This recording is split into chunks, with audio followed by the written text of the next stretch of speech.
educación superior en Colombia nos encontramos frente a dos categorías que promueve el Ministerio de Educación Nacional y que las instituciones de educación superior recogemos y que son fundamentales para los procesos de modernización de la profesionalización de nuestros estudiantes. Además, son dos categorías que debemos relacionar permanentemente: la formación por competencias y los denominados créditos académicos.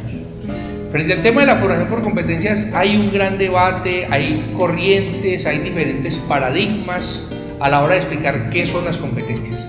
Sin embargo, para no entrar en esta discusión, vamos a hablar de una manera general, de tal manera que podamos aplicar el concepto a la realidad de nuestra labor docente. Cuando hablamos de formar por competencias, estamos hablando de un individuo que, como se dice tradicionalmente, sabe hacer en contexto. Es una persona que tiene el fundamento teórico, que tiene el conocimiento, que es capaz de aplicarlo, pero que además lo aplica comprendiendo la realidad social, ambiental, que va a impactar a través de su desempeño. Entonces, la formación por competencias nos aleja de esa concepción de formación teórica que pretende que el estudiante apropie unos conceptos y nos lleva más a una formación que pretende que el individuo sea capaz de resolver problemas a partir de una fundamentación teórica, metodológica, científica, etc.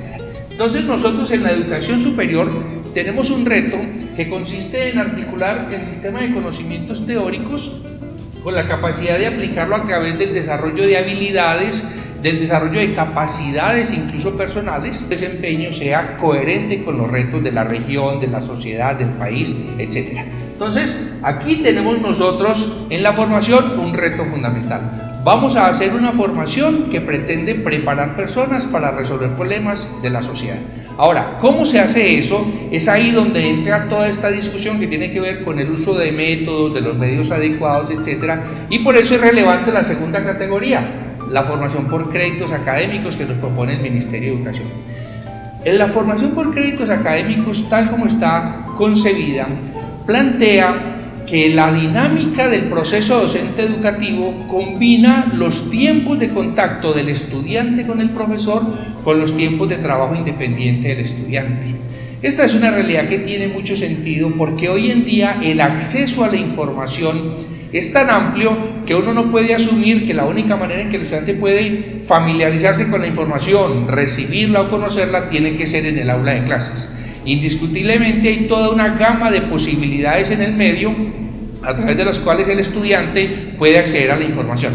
Entonces, la formación por créditos pretende que el trabajo que se hace en el aula, en el llamado tiempo de contacto docente-estudiante, aunado al tiempo de trabajo independiente del estudiante, sean realmente la dinámica a través de la cual el estudiante se forma. ¿Ello qué implica? Implica que nosotros los docentes no solo somos responsables de las actividades que el estudiante realiza con nosotros, en los debates que realizamos en la plataforma, en los frutos que nos presentan, en los chats que realizan o en las aulas de clase cuando estamos en una clase presencial. No, nosotros como docentes también somos responsables de guiar el trabajo que el estudiante realiza fuera del aula. Cuando el Ministerio nos dice que un crédito en pregrado, por ejemplo, es 1 hora de tiempo de contacto por 2 horas de trabajo independiente del estudiante, es una propuesta que existe como un estándar que podemos aprovechar, o que en posgrados puede ser 1 hora de tiempo presencial por 3 horas de trabajo independiente. Lo que nos están planteando es que el estudiante pasa una gran parte de su tiempo estudiando solo. Y ahí nosotros, como nos lo planteaba Vygotsky, tenemos que colocar las guías, tenemos que colocar los andamiajes, los puentes para que el estudiante camine y avance en su aprendizaje, porque ese tiempo, que como vemos es un tiempo relativamente alto, es un tiempo fundamental en su formación. Entonces, la formación por créditos implica que el docente, para asegurar esta formación por competencias, tiene que ser el planeador de todo el trabajo del estudiante, el que realiza con nosotros en el aula y el trabajo que realiza fuera del aula. De ahí que la escogencia de los métodos, la escogencia de los recursos, un taller, un libro, una película, un caso, una visita a una empresa, son guías que nosotros colocamos para que el estudiante pueda avanzar. Y en esa misma dinámica, en el momento de la evaluación, nosotros también escogemos los recursos adecuados, los tipos de evaluación, los tipos de examen. ¿Para qué? Para verificar no si el estudiante tiene un concepto, sino si el estudiante apropió la competencia en toda su dimensión, teórica, práctica y axiológica.